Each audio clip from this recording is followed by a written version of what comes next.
Hello everyone and welcome to week 10 of The Artist's Way in my bullet journal. This week was all about recovering a sense of self-protection. I found this week amazing in terms of the tasks and the exercises in The Artist's Way. They were very interesting. I had a lot of realizations come up. I do feel a little bit behind though, and I am so happy we only have 2 more weeks left of The Artist's Way. It's been a wonderful course, but again, I'm ready to move on to something else and maybe just even take a break for a while and not do any courses or projects. Just relax for a week. I think I'm gonna give myself that when I'm done this program. So without further ado, let's just jump right into the walkthrough. Here we are on week 10 of The Artist's Way in my bullet journal. Again, week 10 was all about recovering a sense of self-protection, and I really enjoyed the exercises for this week. I just found them quite thought-provoking. They were straightforward, but a little bit emotionally difficult at times, but even still, I just really loved these exercises. I am back to my usual setup. My plant time-lapse is all done. This again is the Leuchtturm 1917 A5 dotted notebook. Here is my mood tracker. I've got a few neutral days here and there, but overall in the second half of The Artist's Way, I've been in a very good mood, and this could perhaps be due to a number of factors: the summertime, the plants in my home, almost being done with the program, but for whatever reason, it's just been a great few weeks for me. Here is my morning pages tracker. I am doing very well with this, and in week 10, I had my artist date on a Thursday. I am really starting to run out of ideas for my themes for the week. The ideas are starting to run a little bit thin now that we are 10 weeks into the program.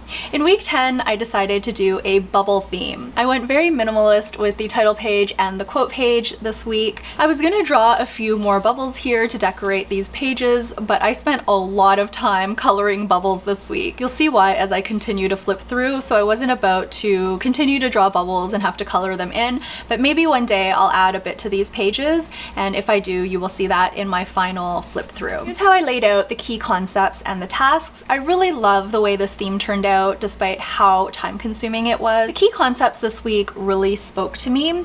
It talked about dangers of the trail. These are basically things that we use as our own creative blocks. So I talked in a previous week about using paid work as one of my creative blocks, but this week I actually realized that paid work isn't really a creative block for me anymore.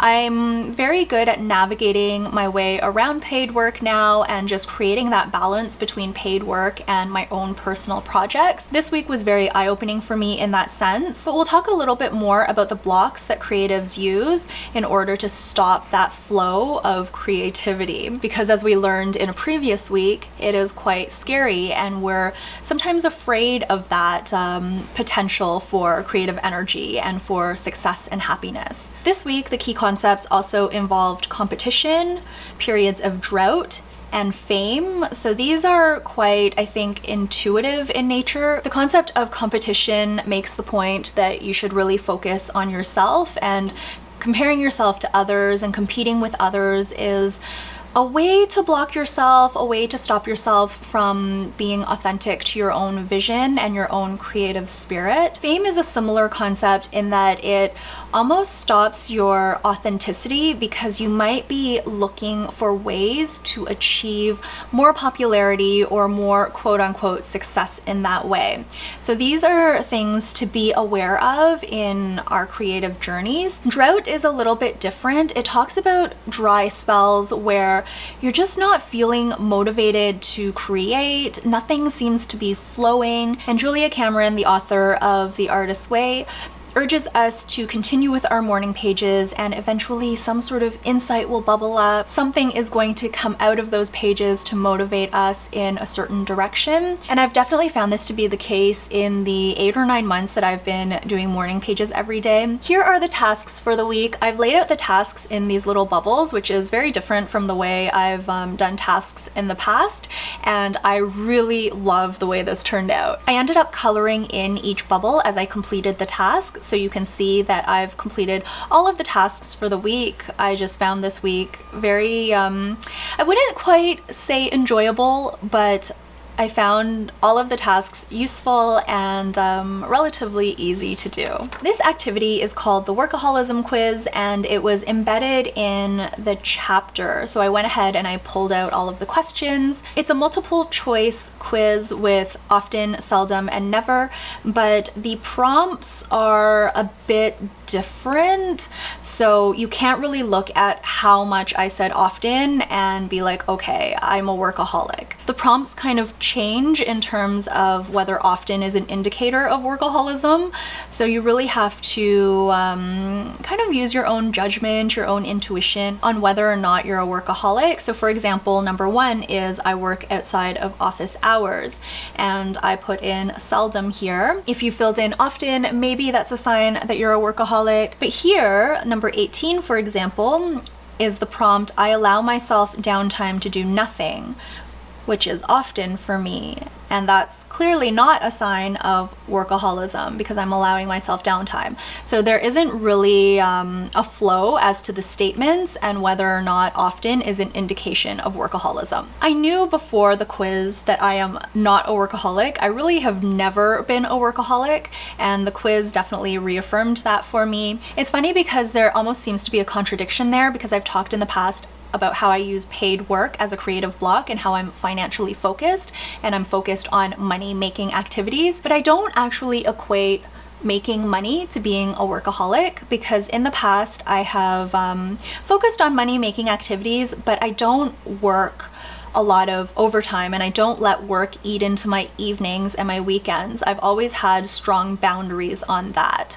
It's just that sometimes I prioritize work a little more than my creative projects. So that's just a little distinction that I thought I would mention just to keep the flow of these videos so it doesn't seem like so contradictory that I'm not a workaholic, but I am focused on money-making activities. This was a very interesting exercise, quite a painful exercise, but at the same time I was excited to do it because there was an element of randomness or surprise or luck, whatever you want to call it, infused into this exercise. And I always find those types of activities very interesting because it's kind of like, what is the universe trying to tell you? If there is one exercise that I would recommend in the book, this would probably be the one, so far at least. It's just fascinating. So this is where we talk about those creative blocks. The Artist's Way calls them the Deadlies. Use one of these things to make a creative U-turn or to stop the flow and just remain in the status quo. So the 7 Deadlies are alcohol, drugs, sex, work, money, food, and family and friends. What you do is you take 7 little slips of paper and you write down each of the Deadlies on one slip of paper. I no longer have my slips. I actually ended up recycling them, but what I did was I took a little square of paper like this. I keep a stack of them for just like jot notes and such. I made sure they were all the same size. I wrote 1 Deadly on each of the 7 pieces of paper. I folded it in half and I put it in a shopping bag. I shook up the shopping bag and I would just reach in and grab one. After you grab one of these slips of papers, you're supposed to write 5 ways that this Deadly has had a negative impact on your life. Once I wrote down 5 things, I put the piece of paper back into the shopping bag and drew again. So each time you're drawing from 7 slips of paper so you can duplicate draws and such, and that's exactly what happened in my case. The Artist's Way says that each subsequent time that you draw the same Deadly will yield more and more results. You'll go beneath the surface and you'll discover more about that thing that's a creative block. And it was really, really interesting what I drew from this shopping bag. I was actually shocked that I drew alcohol, then I drew family and friends, then I drew family and friends again, and again family and friends, then I drew money twice, and for the last one I drew alcohol. So I didn't draw drugs, sex, work, or food. I was a little bit surprised that I didn't draw work or food, but those aren't actually blocks for me, or at least they aren't anymore. But these items are things that I still I wouldn't quite say struggle with, but I allow myself to be influenced more in these areas. And you'll notice I've covered everything up, and I really haven't covered up much of anything in these walkthroughs, but these really dug deep, and they were actually quite painful things to think about and to write down, because often when you write something down, it almost becomes real. There's something about it that comes to life because you're admitting it to yourself, but it's a very cathartic and interesting exercise. So I feel like my past creative block, my biggest creative block of doing paid work is no longer that. It's kind of a combination of all of these things. Here we have an exercise called The Awful Truth, and it was basically a series of questions that you would complete the answer to, or you would write a short answer to. This again was a little bit painful, but also very rewarding in terms of the insight that you get about yourself in answering these questions. The bottom line is an exercise where you try to combat the things that came up in the awful truth by setting a bottom line for yourself. So for example, I wrote here, I will no longer participate in events focused on drinking. So that's something about the alcohol deadly that came up for me, was that I do often use alcohol and fun as creative blocks. And when I have too much fun or when I drink too much, I prioritize fun over my creative goals, and everything that I do creatively speaking seems meaningless. That's kind of the essence that came out in this exercise here. I will also no longer prioritize fun over my goals, and whatever that looks like. So if I have a goal to wake up early and work on a creative project, I'm not going to go out for late night dinners or events. Instead, I'm just gonna hang out at home, as boring as that may be, get a good night's sleep, wake up, and get started on what I need to do. It just makes me feel good. I mean, fun makes me feel good too in the moment, but the next day I very often feel like crap, and I don't want to have those days anymore. The cherishing exercise was actually a group of 5 different lists. So we were supposed to do 7 lovely things for ourselves, 1 thing each day of the week. So I went ahead and did that. I named 3 nurturing actions, 5 small victories, 3 comforting actions, and 3 nice promises to yourself that you will be keeping.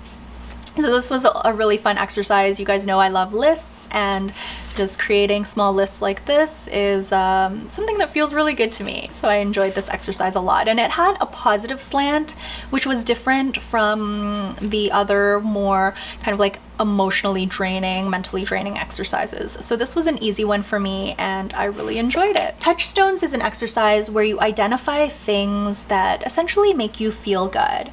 So I have Truffle and Lulu in here, I've got hubby in here, I've got my soft cozy robe, freshly baked cookies, our home, the quiet of early mornings, and so on and so forth. I'm going to be adding to this because I didn't have time to finish it, but I also couldn't think of anything because my mind was mush at the end of the week. I've left room for some other touchstones as I think of them. And then I did the week 10 check-in. Morning pages was fine, no real breakthroughs this week. They've just been kind of steady flow of stream of consciousness, but no insights or anything like that. My artist date this week was fun, relaxing, and insightful. This was interesting. Okay, so I did some normal plant-related stuff that I love to do for self-care now, and for kind of like my artist date, I really love to focus in on my plants. But I also read a self-discovery book that I have from university. I did this course called Strategic Career Management. I did it in 2008.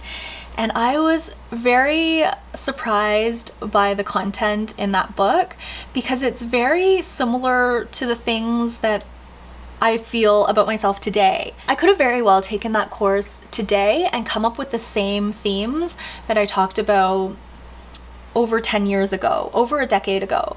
So this was very reassuring to me because Over the past 10 years, I've had so many different interests, and my YouTube channel has been about so many different things, and I've been so miserable in a job that I was in for too long that I really lost my sense of self.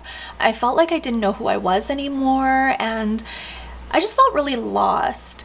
But looking back on this book, this huge binder of insights about myself, this course was all about like personality tests and interviews with yourself and just like self-discovery. I realized that I am still the same person that I was 10 years ago. My interests have definitely changed. The people around me have changed because I'm no longer in full-time work. But who I am as a person, as a core being, is still the same. And that felt so good to realize. It was very grounding, and I felt like I was returning to myself, but also that I had never really strayed that far from who I was, even though it felt like a huge chasm at some point. But anyway, really good, insightful artist date. I talked a little bit about synchronicity, but there wasn't really much this week that I noticed. And then finally, so many realizations this week that are significant to my recovery, and I've already talked about those in great detail. That is going to be it for week 10 of The Artist's Way in my bullet journal. Thank you all so much for watching this video, and of course for watching this very long series. I'll be back next week with week 11. I can't believe we are almost there. I hope you're having an amazing day, and I will see you very soon in the next video. Until then, please take care, and bye for now.